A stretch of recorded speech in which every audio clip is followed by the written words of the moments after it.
Hello and welcome to Season 5, Episode 2 of Mindful Meditations on Art Jewelry.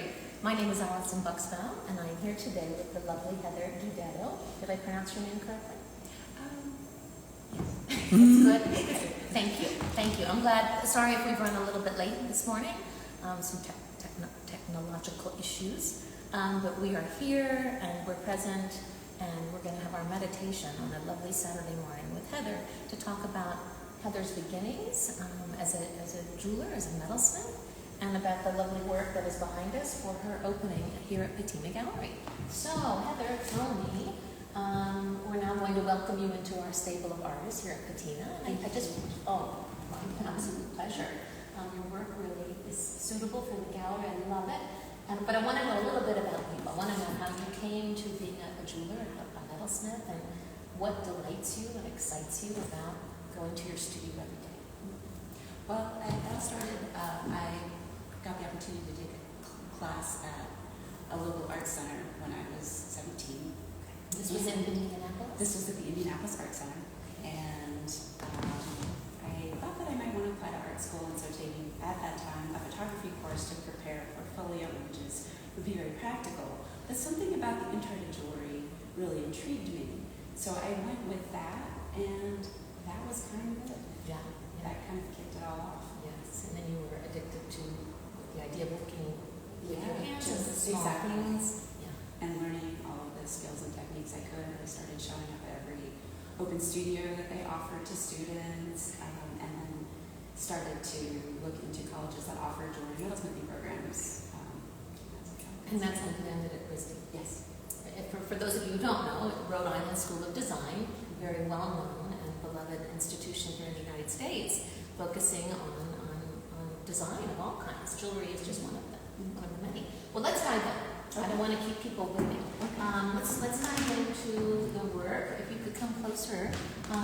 One of my favorite stones that you're using in this exhibition is lodolite? Yes, lodolite quartz. I don't know if you can see it well here, but the lodolite sort of settles to the bottom of the quartz. Why don't you tell us a little bit about this bracelet, about these stones, what you love about this? This is, by the way, this is what really got me excited about you and your work when I saw these bracelets. I love the grid format. I love the emphasis on the stones on these, the use of a multitude of stones to really make this bracelet come to life. I love the texture. Those are the things that excite me, but I want to hear from you. Sure. I guess I sometimes consider myself a maximalist minimalist, if that makes sense. I love it. The shapes and the designs are pretty spare, and I like to reduce things down to what's absolutely essential and needed, which then shows off the studio's excellent attention to detail and excellence in technique. There's not a lot of places to hide. No, there aren't places to hide. In a cuff like this. That's so true. And I also really love the combination of our signature carved texture, which is achieved with, we have a bunch of vintage antique metalworking tools that we use. This distressed oxidized finish, which really accentuates the line work. And of course, these really interesting lodolite quartz stones. So interesting. They have so much depth. It's like a crystal ball. It's pretty mesmerizing. The stones are cut. I don't know if this can come through on the video, but Allison mentioned the mineral growths are at the bottom of the stone, and so the top of the dome is this very crystal clear quartz, giving you sort of a snow globe microscope effect. And I just find these stones endlessly fascinating. The curving of the quartz serves as sort of a magnifying lens. And there's something new every time you look into the stones. It's like a little world. I'm watching as you angle it. It almost at some points it's even clear from a certain angle. Yes, yeah. And then as you turn it, then we really start to see all of the color and the texture and the life that's within these stones. And as you were saying, the underside you've left open. Yes, we left the undersides open so you can see where the mineral growths are. It's almost like mica. Almost, yeah. Yeah, it has a micaceous feeling on the underside of it. Beautiful, beautiful. And then can you model this bracelet? I love the statement. Let's see here. Wonder Woman. Yes. Heather. So here is the lodolite quartz cuff. Also Beautiful. very much into significant pieces with stature but yet are comfortable and easy to wear. So Yeah. you know that you have this on, but yet it serves to accentuate you as the wearer and not all attention on the cuff. That's my goal. And here's another one, as long as we both have our wrists in there. This one has a smaller stature. I have a tiny wrist. It fits me perfectly. These are rose quartz. Yes. And they look like rose cut Yes. rose quartz. And I'm sure it's a challenge and exciting to make these bezels that are all misshapen to fit around these unusual cuts of stones. And then this one, okay, so you've left those closed. Do you make a conscious choice with the different stones to do that? Very much so. The rose quartz is such a delicate stone, and it being smaller in stature as well, we thought it would be more appropriate to keep a closed back so that we have a liner of fine silver underneath each stone to really highlight the color of the Makes rose total quartz. sense. Yeah. It can sort of tend to disappear with an open back, especially once it's on the arm. And then I have it paired with a moonstone, which they go beautifully together. I love these particular moonstones. They have so many wonderful. It's that adularescent, those crystals within the stone, and the particular cut and facet of these stones. Also a rose. Yes, another version of a rose cut. Yep. Yeah, with the double bezel. And I love your textures, and I love the gray of these pieces. And then you're wearing a beautiful Ethiopian opal ring. This is a style that you're working on. Yes, this is what we call our shield-shaped ring, and I'll just kind of turn this all the way around. So this is a beautiful oval Ethiopian opal cabochon, and the bezel and the ring shank are all 18 karat gold. It's like the aurora borealis every time. Oh my gosh. Yeah, it flashes beautifully, and again, every time you look at it at a slightly different angle, you'll see a different color flash. You'll see that internal patterning of the stone. Stones are so magical. Yes. But then you have to bring the magic to those stones as well. That's what we hope to do. That's what you hope to do. So let's also look at the necklace and earrings that you are wearing. So also Ethiopian opal, but the necklace is black opal. Yes. And then you have a whole section here that's more red, and then it progresses as you turn on either side to more green. And I know we were talking yesterday about keeping your settings very minimal. They're prong set, but it's a quiet prong. I mean, I don't know any other way to describe it. I'm not always a fan of a traditional prong setting, but yours have a modern edge to them, and it's that little glimmer of gold that's matted, set against the gray, which has always been, an interest of mine with opening the gallery. The gallery's in its 25th year, and at that time there weren't a lot of artists working in the mixture of metals, and there are more so now. But that matte gold really, it's a quiet accentuation, which I just adore. And these stones are quiet. I mean, as you get it close and as you move, you really can see the fire. I don't know if you can see it on the feed here a little bit. But as you turn around too, certainly, she's coming into the light. But you can see the green. It's almost like a peacock green, and then the clasp is actually part of the design. Maybe you can see it a little bit, the light in it. But so she can turn this piece and accentuate. The clasp can be in the front or the side. Absolutely.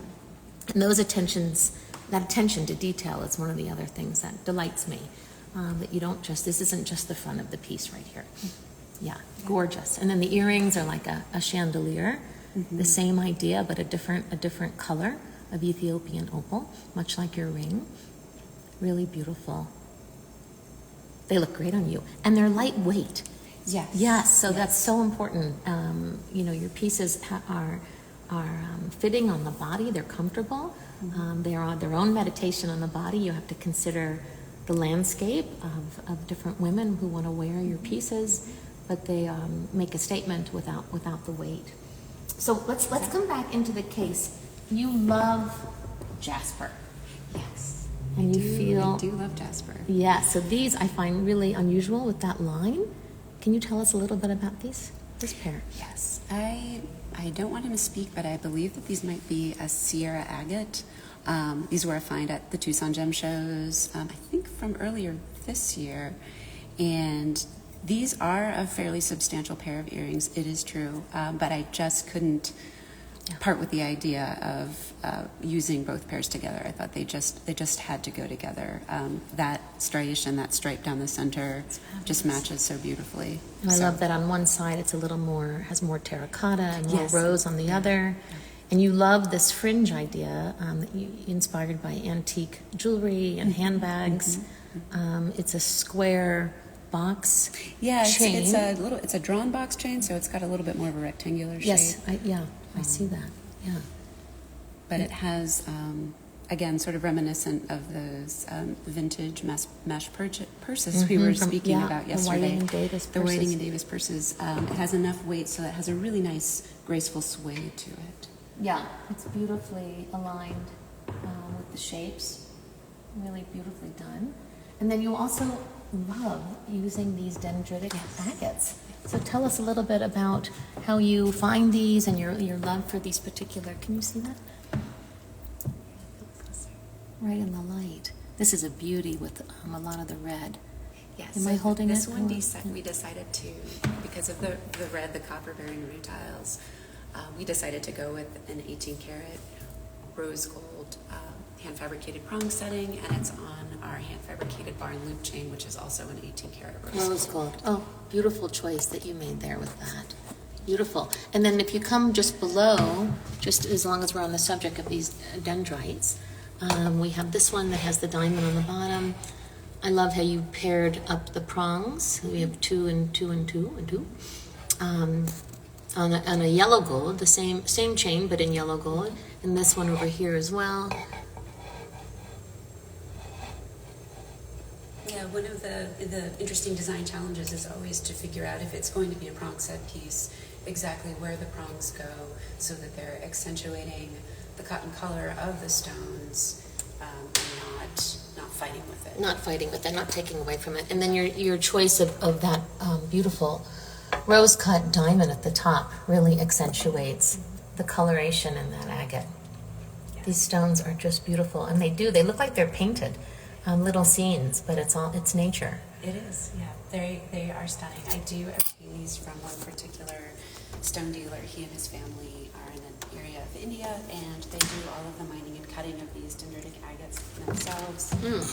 And I think their ability to decide where to cut the agates and how to slice them is unparalleled. Agreed, 100%. Another one of the things that you do that I love is this collection of tabs, square and rectangular tabs. I love, it's a bimetal that you're using. Yes. I love your attention to the detail of hiding your connections at the back. So you have these little wire rivets that allow for the movement. You could just as easily wear this on this side. It's true. Yeah, as you could on this hammered gold side. So the bimetal really allows a couple of things. I mean, you get the beauty of the gold on the front, the oxidation on the back. It also helps keep the price down a little bit, as opposed to having an entirely gold necklace that's all handmade. But I love the shapes and the forms, and as you say, maximum. That's a hard one. That's like a tongue. Yes, that's a tongue. I can't. Tongue twister. Tongue twister. Yes, but you wore this last night at the opening. It was very beautiful on you. Yeah, of course. And then we come to your chains. Let's at least stay in this case. I'm going to pull this one out. So handmade chain. There was a client last night just talking about how much she loved that you finished each loop. I love the overlap. For me, I love the sign of the hand on a piece. A well crafted, an intentional hand on the piece. And it's that little, overlap there in the piece, but you've kept the inside oxidized, the outside has the gold, and beautiful play with the bezel holding this, also a jasper. Yes. Yes, Yeah. you love jasper. I do. Beautiful. So this is reversible. Yeah. So the chains are just beautiful. A hook and eye. It allows you to wear it at different lengths on the neck. Beautiful. And then these earrings are a bit like the fringe up above, but all an 18 karat gold chain. Yes, yeah. These are, I have a few pairs of these beautiful gray rose-cut diamonds, just kind of hanging out for a while, thinking about the best way to use them. And then once we started with the fringe technique, of course, we had to give it a try in gold. Yeah. Those are just beautiful. I just love how they came out. Was able to find a really nice scale and weight of solid 18 karat gold chain. I love the movement of these earrings. You know, you made a very specific choice to have these jump rings attach the diamond to the drop chain. Yes. Where you could have avoided that altogether. You could have had a single little piece of metal, a piece of wire, something just sort of giving some space between them. So I love that additional movement beneath the stone with the chain. Yeah, and for me, in the work that we do in 25 years here, it's all about intention. It's an artist's will and promise to do something that's different from what everyone else is doing, and to think outside of the box. And you have done that very clearly with this work. So I'm really excited to have it. So we'll come back to this case. Let's come over here. So one of my favorite stones is chrysoprase. Yes. And you're using it beautifully in this cuff ring. And we have a couple of pendant drops. But that's, we could start right here because we're looking at the pendants right now. Just gorgeous luminescent stones. You're really letting all the light come in from the side and from the back. The scale of these is really beautiful.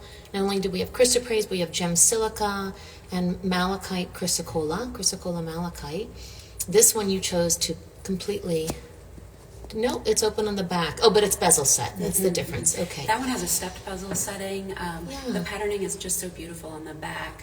We thought that we could just leave the back open on that stone. I love that your simple, and it looks like an antique chain. I know it was inspired by an old chain, but just beautifully crafted. And so if we come back to the bracelet, this one, different from the other two that we looked at, you chose to use 18 karat bezels.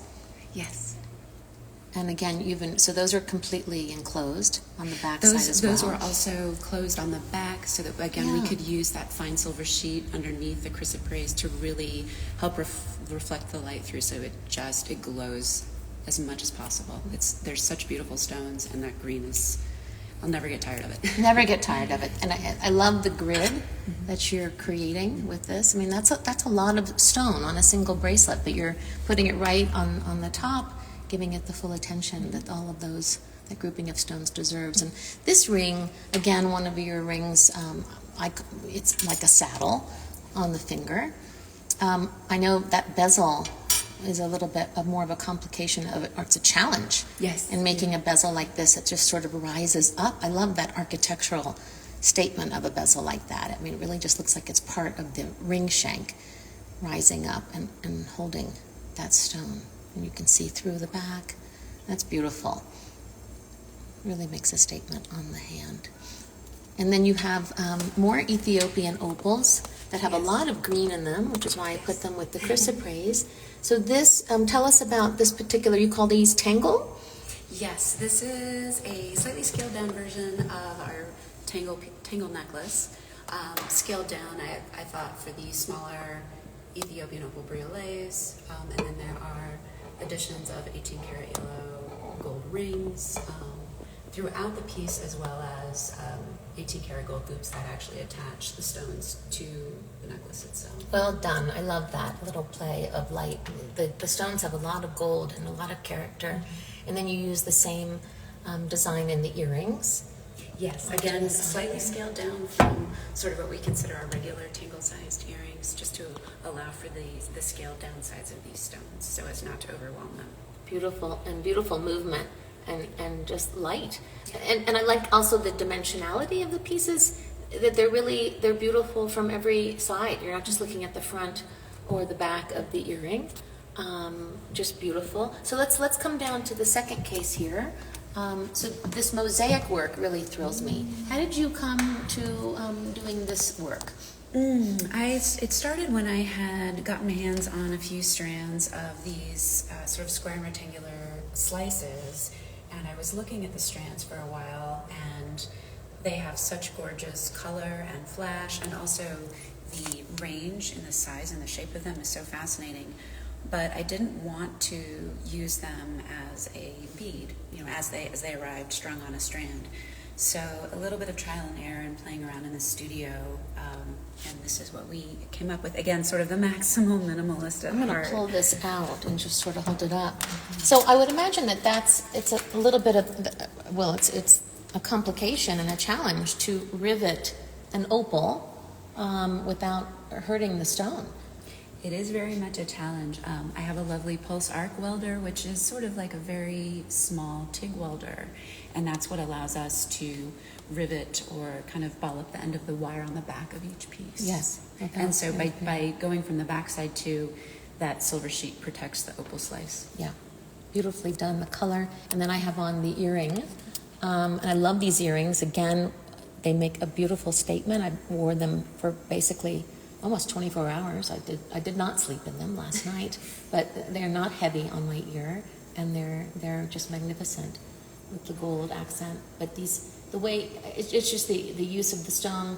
When you got them, I mean, obviously they're all stacked up, and you're only looking at the profile of these beads. Yes. When you bought them as a strand, but the idea of opening it up so you could see the flat face and really putting them in the light really is a beautiful way to showcase these opals. I love this piece. Okay, yeah, so let's put this one back in. And then we have this necklace here.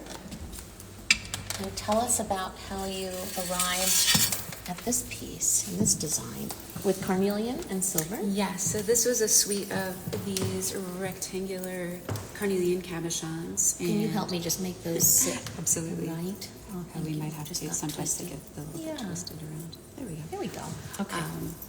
And again, that was a suite of stones that would come out. I'd look at it for a while, try a few ideas, do some sketching, and I wasn't happy with what I was coming up with. But then finally, we'd started to work with more of this triangular shaped wire, which I think is endlessly interesting, and sort of allowing a space to place the stones, these little prong settings. We carve into the triangular wire and solder in each seat. And I thought, aha, now we have something. Now you've arrived at it. Yes. And your jump rings are beautiful. They're sharing a hole on the top of each of those triangular wires. Yes, it was a lot of trial and error to decide, what gauge and size of the wire would be the right proportion to accommodate the jump rings so things could move freely. Without compromising the Correct. the Or ending wire. up just being much too heavy visually or Yes. for the wearability factor. And it is like a chime. It's a little bit like a charm. Yeah, perfectly said. And of course, you could wear it on this side if you didn't want to accentuate the You color. could. You could. Yeah, but why not accentuate the color? My favorite color is orange. So if you plan on giving this to me as a thank you, I will happily accept. Okay, and we will reset this when we're done. But I just want to pull this out again, more of the dendritic agate with the elongated drawn box chain. Let me pull this out of the way. And then the scale of this chain is really beautiful. So we have these chains in the bimetal with this oxidized silver on the inside, the gold on the outside. And in the next case over, I have it all oxidized. Of course, Heather can make, either of these chains for you in different sizes and different lengths. I love the fringe. I absolutely love it. Okay, so let's come over to, and everything is sold separately. Yes. Yeah, so people can collect the pendants and the pendants and the chains chains. are available separately. So this is one of my favorite necklaces. Again, we have the moonstone, that sort of satiny peach color, and you really see the light and the character and the crystal in the moonstone. Let me pull it out so that you can see it a little better. Okay, so I was looking at this more closely with you yesterday, just admiring how you created a stone in silver, a stone shape in silver, and chose to set it much the way you set the moonstone. I love that you did that, and repeating nature in your metalwork, that's always been an excitement for me. Artists who are inspired by nature and try to repeat nature in metal. It's not always easy to do that. Metal is sort of hard and it can be forgiving, but at a certain point it becomes unforgiving. Yes. But you've done a beautiful job of highlighting that and prong setting those. So again, let's show the back and how you've left the moonstone pieces open, and the linkage between the material doesn't take away from the stone, from the design. I had really, this piece originally started off with all peach moonstones all the way around, and I thought that it was really lacking something, so we played around with carving these pebble shapes to sort of mimic the shapes of the moonstones themselves, but again, bringing in more of that carved texture that we use and bringing in more of the gray, and I think it's a much more successful piece with this iteration than if we had just used a row of peach moonstones all the way. 100%. I completely agree. Well done. Well done. And then we have these earrings. And sometimes it's really just about, it's the stone and finding the simplest and quietest way to accentuate this stone. So these are sapphires. Yes. Rose cut. They're sort of rose-cut, teardrop-shaped slices. And what I absolutely love about these, Can you the see color, them? but the patterning is What just if I put it phenomenal. right here? Here. Oh, There you go. there we go. You get just this beautiful look at the hexagonal growth of the crystal. And so they look like they've been cut from the same stone. They look like a believe mirror image. So just beautifully accentuated with the gold. It's almost like a like a stirrup. Is it? Yeah, so we call these our bridal bit ear wires. Yes. And then the rounded back, but the squared off top.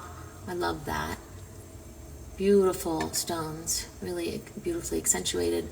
They're more matte and unpolished on the back, and then polished on the front. But here they are in the light, and just really exquisite. And if anyone is interested in any of these pieces, they're all on our website, which is patina-gallery.com, and we'll be highlighting them throughout the exhibition, which actually runs through the end of July here in the gallery. Okay, so let's put this back. And then I'm just going to highlight this one ring. We had a sister piece to this, which sold already. And again, your dendritic agate set in 18 karat yellow on a sterling silver ring shank with the two diamonds that are sort of set in a cup, in a rounded cup, which I love. Just a little accent towards the bottom of sort of that dendritic growth. Yeah. Just a little sparkle. With the two diamonds, sort of at the seat of the root of those dendrites. So then again, more of the bimetal. Tell us about the design of this series. Yes, the Lips Eclipse piece started off in all sterling silver, and then again we've been playing around with more bimetal this year, and these pieces, they're a little bit process intensive, I will say. The silver areas, which is the underneath, that link was a master was hand fabricated and molded and cast, and then the bimetal sheet, it comes in sheet metal in different thicknesses. It is hammered again with one of our vintage antique metalsmithing hammers, and then we take the sheet to a local stamping facility close to the studio, and they've made a steel die, so they're able to stamp out multiple shapes. Those are then very carefully soldered onto the silver shape.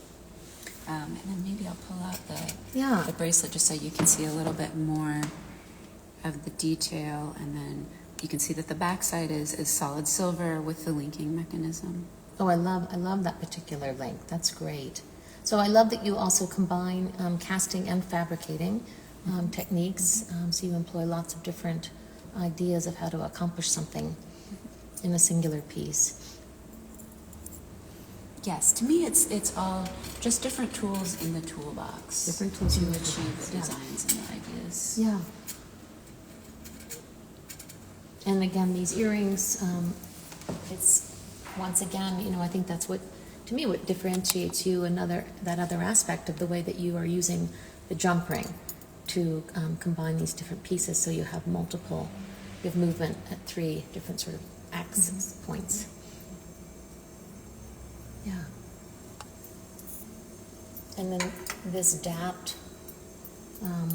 round, simple shape, oxidized silver on the back. I guess, they could be worn this way. You could move the wire, I guess, and wear them That's true. with You the could. oxidation Yeah, you could. forward. I'm always thinking about multiple ways to wear something. And then we have a beautiful diamond here.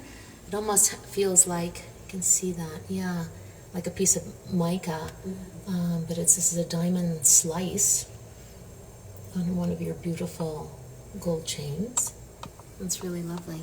And then in the final 2 cases here, so tell us about the black material in the earrings. So the black material is surface cut Wyoming jade. Again, I do love the combination of black and gold, and this Wyoming jade, when it's surface cut, has such a lovely velvety soft look and feel to it. So the settings are completely hand fabricated for each stone, as they are one-of-a-kind pairs. I love black jade. There's a certain density to it that's different from onyx. And I love that it is not a shiny finish. It's Adore a very it. soft matte finish. Adore it. And then lastly, let's come to that bottom case where we have the tourmaline in quartz. Actually, I'm going to pull that one out as well as the earrings. So let me trade places here. Yeah, let me take this bracelet off and just sort of drape this on my wrist. So, I